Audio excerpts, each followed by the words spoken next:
Sabe, com tantas igrejas diferentes no mundo, uma pergunta sempre aparece: como é que a gente pode identificar a verdadeira? É uma questão bem complexa, né? Hoje a gente vai analisar uma fonte que traz uma resposta, olha, bem original, usando a biologia como uma analogia para a fé. Pois é, diante de milhares de denominações e cada uma delas afirmando ser a correta, a fonte que estamos explorando hoje sugere uma abordagem diferente. A ideia é que a resposta não está na popularidade ou na tradição, mas em algo chamado DNA espiritual. Vamos entender o que isso quer dizer. Então, o que exatamente a fonte quer dizer com DNA espiritual? Esse conceito é a chave de todo o argumento. Vamos mergulhar nisso. Pensa assim, do mesmo jeito que o DNA biológico carrega o código genético que define um ser vivo, o DNA espiritual seria o código divino da Igreja. Um conjunto de características que são fundamentais, imutáveis e que determinam a identidade, a missão e o caráter dela. E a analogia, olha, ela vai fundo. De acordo com a fonte, assim como um erro no DNA físico pode causar uma mutação, uma doença, no DNA espiritual, uma heresia poderia corromper a igreja inteira. E da mesma forma que o código genético é passado de geração em geração, a doutrina autêntica deveria ser transmitida intacta ao longo do tempo. Ok, então, se existe esse DNA, quais seriam os seus componentes? A nossa fonte identifica o que chama de 7 genes espirituais essenciais. Vamos ver como isso se constrói. Exato. São 7 características fundamentais. Juntas, elas formariam o código genético completo da Igreja, que a fonte considera autêntica. E esses genes cobrem um espectro bem amplo, viu? Vai desde o fundamento na Bíblia e a guarda dos mandamentos, passando pelo dom de profecia e até uma missão global.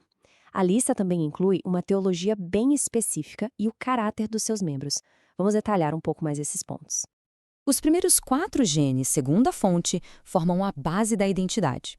Isso começa com a Bíblia, sendo a única regra de fé sem misturar tradições humanas. Continua com a obediência a todos os 10 mandamentos, incluindo o sábado. A fonte também aponta para a manifestação do dom profético e, o que é bem interessante, para uma posição de não ser popular no mundo, sendo um pequeno rebanho. Os 3 genes finais focam em como essa fé se expressa na prática. A fonte destaca uma teologia que enxerga Cristo como Filho literal de Deus, não como uma metáfora.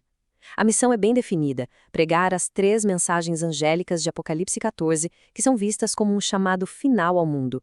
E por último, o gene mais visível, o caráter dos membros, refletindo amor, santidade e justiça. Bem, até aqui a gente viu o que seria o código genético ideal segundo a fonte. Mas a análise também explora o que acontece quando esse código é alterado. E olha, as consequências propostas são gravíssimas. A fonte faz uma afirmação muito forte aqui. Para ela, heresia não é só um erro de interpretação. É, na verdade, uma mutação espiritual. Seria uma alteração no código original que compromete toda a identidade e a função da Igreja. E essa mutação, de acordo com a fonte, levaria a resultados devastadores. A igreja se tornaria apóstata, passando a fazer parte do que a fonte chama de Babilônia espiritual, um sistema de crenças confusas. No fim das contas, ela perderia completamente sua legitimidade e seu DNA divino. Isso leva a um contraponto bem interessante. A fonte argumenta que características como popularidade, riqueza e poder político, que muitas vezes são vistas como sinais de sucesso, seriam, na verdade, sintomas de um DNA corrompido bem distante do modelo original. Isso tudo nos leva a uma questão bem prática. Se existe um DNA ideal, como seria possível testá-lo? A fonte propõe um critério claro para verificar o que ela chama de linhagem divina. O teste definitivo, segundo a fonte, está neste versículo de Isaías. O alinhamento com a lei, ou seja, os mandamentos, e o testemunho, a profecia, seria a prova final. Qualquer desvio desse padrão indicaria uma falta de autenticidade. E aqui, a fonte conecta a analogia toda ao seu ponto central. Usando aquela passagem bíblica que descreve a igreja como o corpo de Cristo, a lógica apresentada é a seguinte: se a igreja é o corpo, então seu DNA deveria ser o DNA do próprio Cristo. Faz sentido, né? Então, o DNA da igreja deveria refletir o DNA de Cristo. Isso inclui, segundo a fonte, obediência total ao Pai, a rejeição de tradições humanas em favor da palavra, um caráter de pureza e compaixão, fidelidade à missão e, de novo, uma postura que não busca a aprovação do mundo. E assim, a fonte nos deixa com esta reflexão final. Se uma igreja se apresenta como o corpo de Cristo, será que o seu código genético fundamental, ou seja, suas doutrinas, sua missão e seu caráter, reflete de fato a essência de Cristo? É a questão central que essa analogia do DNA nos convida a considerar.